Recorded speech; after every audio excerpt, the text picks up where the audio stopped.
Hello, welcome again to FAIRtax Power Radio. I'm Bob Paxton. I'm Bob Scarborough. We are the FAIRtax Guys, and our guest, as you can see sitting between us, is John Richardson, an attorney who actually is in Canada. So isn't technology wonderful? Someone from Florida, someone from Canada, and someone from North Carolina can sit side by side, and it looks like we're in the same room. How cool is that? That's great. Yeah, it's good. Except my head's really large if I don't sit all the way back. Well, and Zoom made it possible for us to do this. It came along. I mean, it was a technology that was out there, but nobody really had ever heard of it until the closure of all industry and business around the world for 18 or 20 months or so. But anyway, it's good to have everybody. It's good to see everybody. It really is. It's really nice to see everybody here. John, I appreciate the time for joining us here on the FAIRtax Power Radio. Again, for people who did not see you when you were on earlier, you are an attorney and you have a specialty. Would you care to describe it? Well, what I do is I help U.S. citizens and green card holders who have the misfortune of, one, living outside the United States. And somebody might say, how could that be a misfortune necessarily? Well, two, if they're still subject to the U.S. tax system, that's a problem. That's a problem. And this is going to be the first, and we just wrapped up our series on the rest of the story, things that were either being suppressed in the media or distorted in the media about the fair tax. We thought it would go like 2 or 3 episodes. It went 5. So you can check that out in the YouTube archive on the FAIRtax Guys YouTube channel. So now we're starting a new series, The Fair Tax is Good For, looking at various demographic groups, various socio-economic groups. And John, you're going to be the first person on this new series on how the fair tax is good for expatriates. And if we're going to explain how the fair tax is good for expatriates, let's start by exploring some of the things that expatriates run into, American citizens living outside the country, some of the problems that the tax code presents to them that the average person doesn't even think about. So what are some of the pitfalls that you help people deal with? Right. Well, first of all, the fair tax, just for the record, is good for everybody. And we're just talking specifically, it's good for Americans who live outside the United States. But, one of the problems with the existing tax system, as I'm sure you know, is that there's no one tax system. There are different tax systems for different people. It's sort of like, tell me who you are, and I'll tell you what tax system you're subject to. And the United States has a particularly vicious and punitive set of tax rules for American citizens who live outside the United States, but as part of living outside the United States, actually try to make a living in another country and plan their retirements and their general financial planning in accordance with another country's rules and tax system. And it is, it's unimaginable. I mean, you may have heard the phrase, that the whole is greater than the sum of the parts. And for this, I would say the hell is greater than the sum of the parts. Because every single thing in the life of, the kind of American citizen living outside the United States who's trying to make a life in another country is filtered through the parts of the U.S. tax system that deem it as foreign.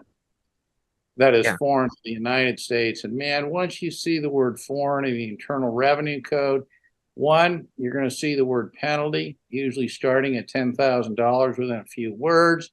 That's, of course, the only part of the thing that you can understand because you can't even understand what's required of you. I mean, it's just, it's a Kafkaesque system of rules that impose taxes upside down, sideways, and even create imaginary income for people if they don't think they're paying enough taxes. And how many other countries in the world subject their citizens living outside their borders to their own income tax?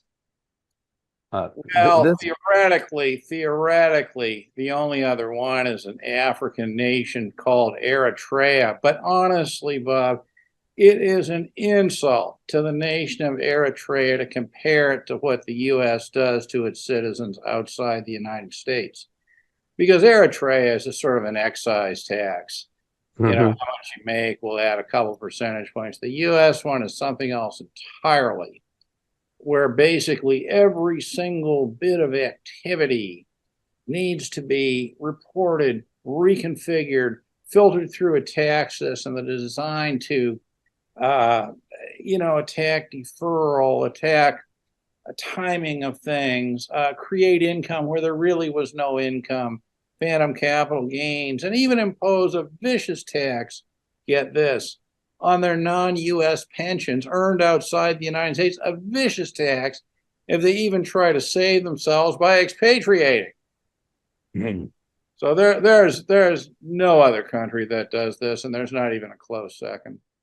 Well, and my question to all of that is that they continue in Washington to spend money, print more money. We are supposed to be getting considerable revenue from all the taxes that are being imposed.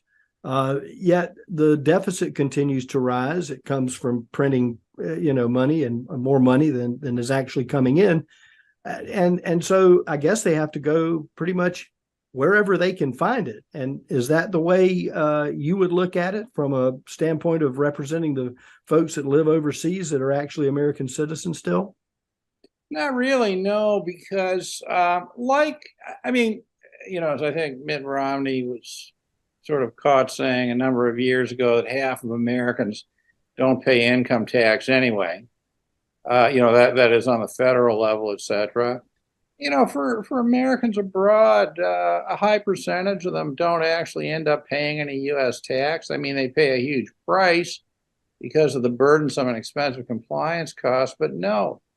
I think it's more sort of a form of control. But having said that, those who have small businesses, particularly those who have the temerity to try to run their small businesses through a small business corporation, can be hit very, very punitively on U.S. taxation. Well, last time you were on, we were talking about a gentleman named Alexandru Bittner, and you were going through the details of his case. And now that a lot more people are paying attention to the FAIRtax than there were before, kind of recap that. What did Mr. Bittner run afoul of, and what is the status of his case at the moment? Right. Well, I think I would begin the answer to that by getting people to understand a very simple principle that currently applies mainly to Americans abroad, but you will recognize this because the Biden administration has begun to try to apply this to resident Americans as well. And that's the principle of report early, report often, report everything, and by God, keep a record of everything that you report. Okay. Now, I'm referring to financial assets, financial accounts. Since 1970, the Bank Secrecy Act has required all U.S. citizens, regardless of where they may live in the world, to report their bank accounts and other kinds of accounts, anything they have signing authority over, to the Financial Crimes Division of U.S. Treasury, provided that the aggregate is over only $10,000 at any time of the year. Now, Mr. Bittner was a dual Romanian citizen. He came to the United States, got his U.S. citizenship, and went back to Romania for a number of years. So the years to which all this applies were actually years he was not even living in the United States. But he was, like many, was unaware of these rules to report these bank accounts. And when he moved back to the United States, like many people, he thought, he had, oh my God, I had to do this. And of course he wanted to comply with the law. So what he did was he filed these reports late, and he was rewarded with not only penalties, what are called FBAR penalties, but he was, I would say, victimized by a rather an extreme interpretation of how those penalties should be calculated. So first of all, they were not criminal penalties, thank God. They were civil penalties, and they were civil non-willful penalties, which was interesting because this is in the context where they made a decision that his conduct did not meet the standard of civil willfulness. So the issue with Bittner was just ignorance and just didn't know what he was supposed to do. He wasn't willfully trying to circumvent the law. Bob, even those who know they have to do it, the law is so complicated they can't even understand how to do it. Okay. I mean, go ahead. It's like the Twilight Zone. It's so crazy. So anyway, they're lost on the process. Yeah. So the issue was whether he should be fined $10,000 a year for the failure to file one form, including all the accounts, or whether what the U.S. government was arguing was that because he had 50 accounts per year, that he should be fined $10,000 for every single account. Some of these accounts had like $200, so they hit him with $2.2 million of FBAR penalties. And this is somebody who's trying to comply with the law, if you can imagine. And he came to the forefront. They didn't have to track him down. And announced himself as, I didn't understand I had to do this. Please permit me to fix my error. And they said, absolutely, you can fix your error, but you're not going to fix it for free. So they just ended up, he put all the paperwork together and sent it in, and they sent him the bill after he sent all of his paperwork in, I would assume. So yeah, something like that. I mean, I think that he probably did this under the supervision of legal counsel. That's my guess. Okay, I don't know that for sure, but so what happens, of course, is the Fifth and the Ninth Circuit split on the issue of whether, in a non-willful case like that, the penalty should be $10,000 per year for failure to file the form, or whether it was okay to hit him with $10,000 for every account that should have been on the form. And I believe it was on November 2nd, 2022, the Supreme Court of the United States heard the case.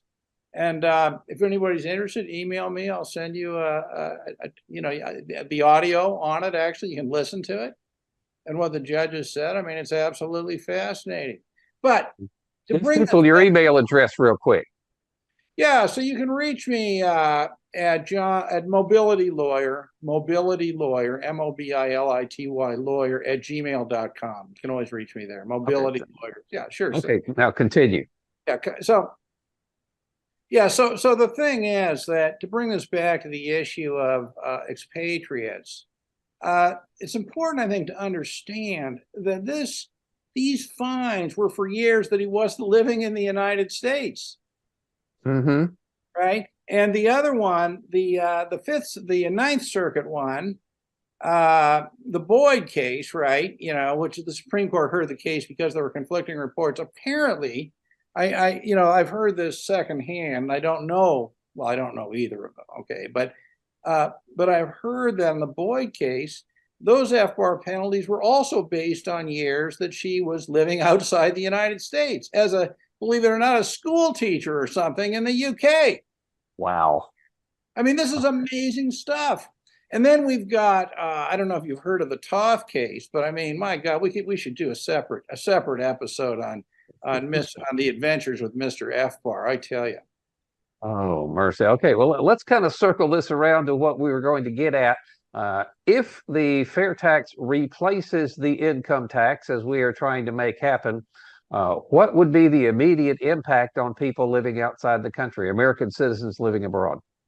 Well, it ends the citizenship-based taxation system where, because there's no more any definition of tax residency per se for the United States, because it's simply a tax that's collected at the point of sale. It's collected by everybody. You visit the United States, you don't live there, you pay the tax. You live there, you live there. You buy something, you pay the tax. I mean, it's one of the virtues of this is incredibly simple for anybody to understand. Will I have to pay a tax? Will you buy something? Yes, then you pay a tax, right? So basically what it does is it ends income taxation, which ends the concept of tax residency, so to speak.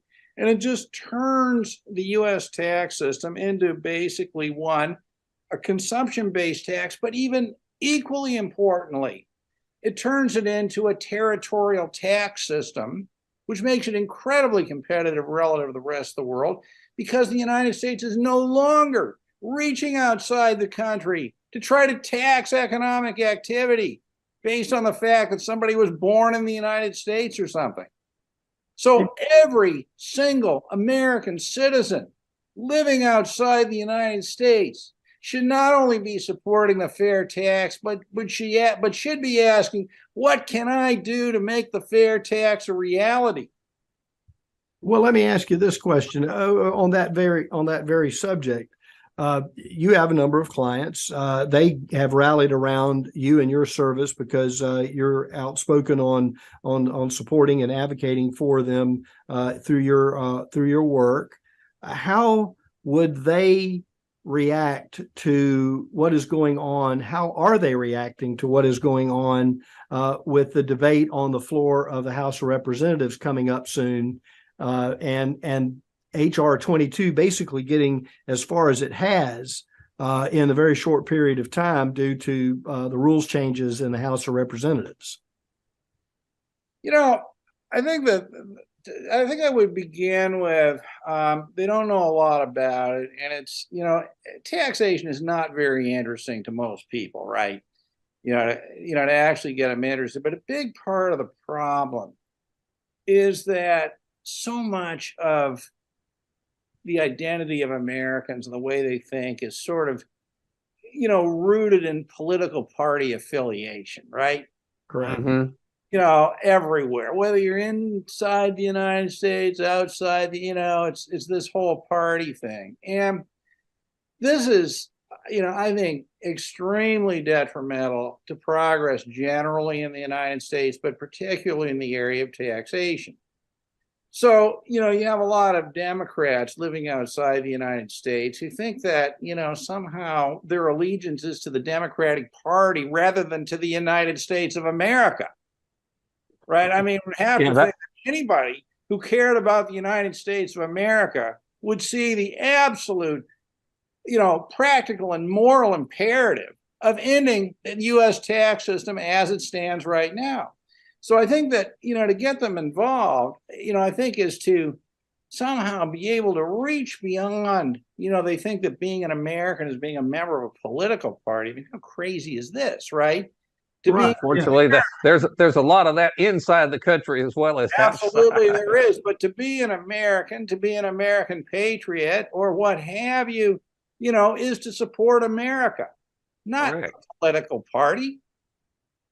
But they're viewing all of their transactions in thought through the lens of one side or the other in terms of because of media overload, I call it.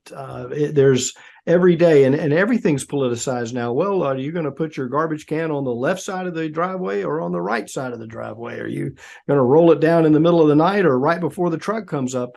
But everything has a political, and I get the question here at the office. Well, which one are you? Which side are you on?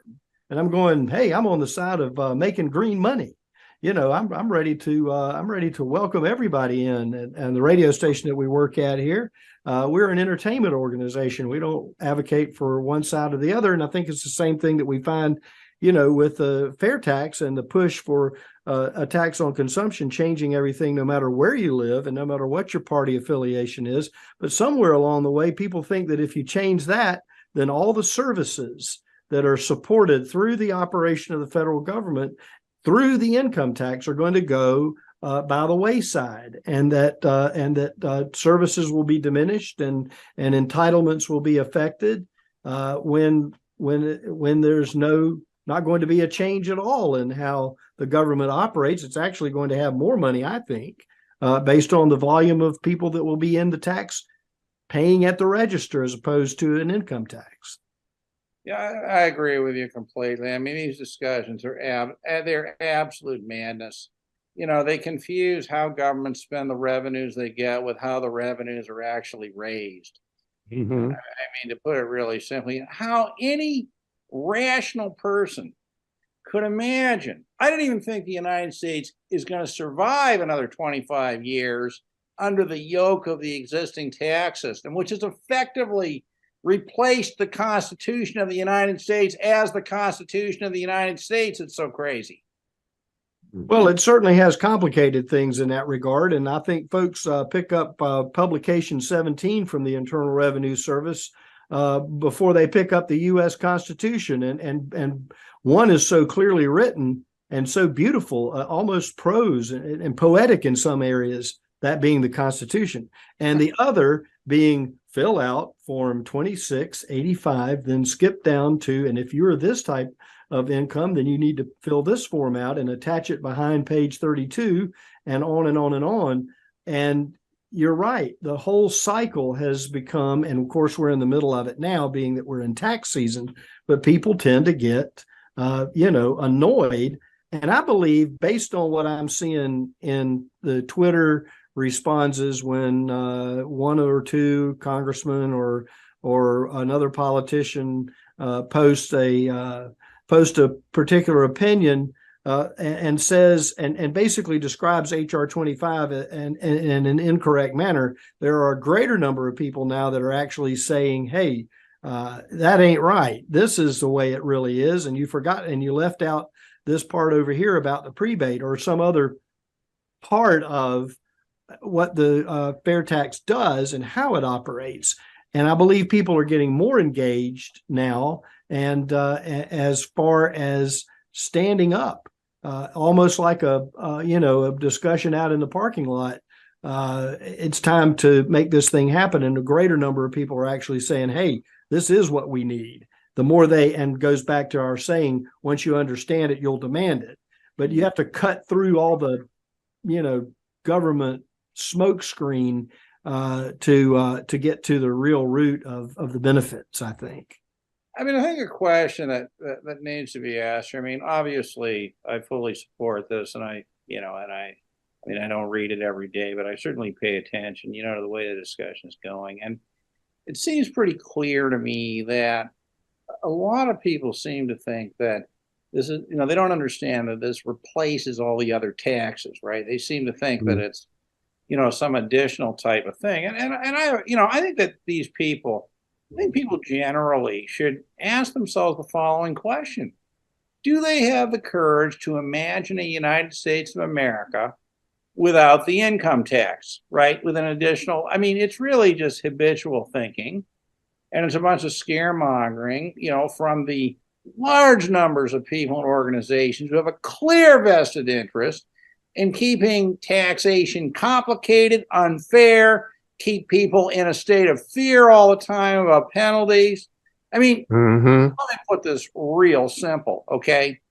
Americans spend too much time thinking about taxation. Absolutely. Let me ask you a really off-the-wall question here. Our time is kind of winding down a little bit. Taxes have always been, described as, citizens paying for government services. I know individuals' cases would be different, and it's but just as a generalization, are expatriates getting their money's worth for the taxes they pay? You must be kidding me. They get absolutely nothing. They get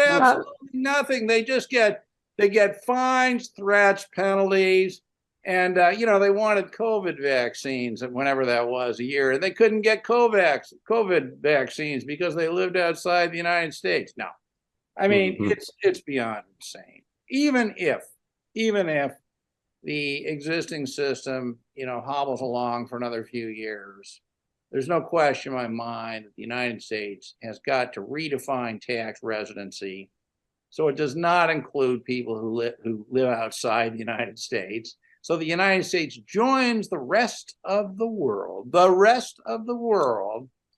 and imposes a tax system that is based not on the circumstances of birth, because that's what citizenship is, but rather on the circumstances of life, specifically where people live, AKA residence-based taxation. Oh, mercy. All right. Real quickly, how does someone who needs your service get a hold of you?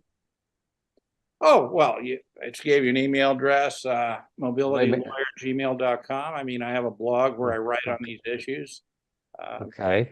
I'm just saying, obviously, most of the folks who watch FAIRtax Power Radio are here in the United States, but we looked at some of the, the analytics a while back, and so we've got people outside the United States watching this program. Not a whole lot, but a few. But you should have. I'll certainly put this stuff up on, I've written from time to time on this. I'll certainly put these, these videos up. I think that I support, as somebody who, for whatever reason, has spent a lot of time thinking about taxation. there's nothing worse than the existing system in the United States. You could not invent a worse system. Okay, not possible. Oh yeah, I think fair tax is a good one. Okay, would you like 10 reasons? Yeah, real quick. If you can go through them real quick, we got about 3 minutes. Here are the 10 virtues of the fair tax. All right, from 1 to 10. 1, it ends the weaponization of the tax system. Both political parties have been guilty of this. 2, the fair tax is a tax system that people can understand. 3, it will make the U.S. tax system competitive relative to other countries. Extremely competitive, by the way. 4, it will end the unjustifiable compliance costs that are inflicted on ordinary people. On that note, by the way, didn't you find it amazing that, some tax service had enough revenue to advertise at the Super Bowl, for God's sake, the other night? Oh, yeah, that was That's amazing stuff. Okay. 5, it will put government back in the business of imposing taxes to finance operations and out of the business of trying to control and influence people's lives through taxation. 6, although no system of tax affects everybody in the same way, this is at least a system of taxation that will apply to everybody in the same way. 7, the U.S. will no longer have different tax systems for different kinds of people: middle class, employees, small business, large business, billionaires, Americans abroad, undocumented immigrants, etc. 8, it will allow Americans to move from the United States and not be forced to renounce their U.S. citizenship. 9, it will free people to use their time for productivity. And 10, it will end the tyranny of the tax system and will allow Americans to be more free. Absolutely. I don't believe people realize how tethered they are in terms of being able to experience unbridled innovation in business and creativity. I don't think people realize, because as we have grown up in our generation, we don't remember a time where there was no tax on income in the United States. We all have we got it. It's what we do. It's how we do it. And the time that we have been on this planet, living and working and building businesses and taking risks and so on, it's hard to change that horse. It's hard for people to think about what would happen if we shut down the Internal Revenue Service and made it possible for people to live again in a free world, free society. People have no concept of that. And the unfortunate and regrettable truth is that a lot of people don't want that. They don't want to be free. They'd rather have somebody take care of them. Rather think about tax every day. The other unfortunate truth is that we're out of time for this episode of FAIRtax Power Radio. Time flies when we're having fun. We say that a lot, John. We certainly appreciate you taking your time to join us today. We appreciate your expertise and your insight, and hopefully we'll have you back sometime. My pleasure, and it has been a lot of fun. Thank you, John. All righty. Well, I say that's going to wrap up this edition of FAIRtax Power Radio. Thank you so much for watching, listening, and sharing these videos. I'm Bob Paxton. I'm Bob Scarborough. We are the FAIRtax Guys, reminding you the fair tax is the only truly fair tax, and once you understand it, you'll demand it. So what do you need from me to get these taxes collected? Glad you asked, because there is a fair amount of information you need to be aware of. That's your tax plan? Oh, no, this is just the revisions for this year's tax plan. What I need from you is you need to keep track of all of your income, as well as any taxes that you've already paid. Also, any gifts that you received or gifts you've given to churches or charities or individuals throughout the entire year. Do you do any side jobs? Every now and again. Great, because there's some more information about that right here. Everything you need to know right here. So just simply compile that, send it in to us. Be careful, make sure there's no mistakes. If we do find mistakes were made, we can fine you or, throw you in jail. So you might want to be aware of that. And what do you need from me? As an individual, nothing. As a business owner, or if you're doing side jobs, yes, you would have to collect taxes on that, but it's all right here. Can I get a copy of that?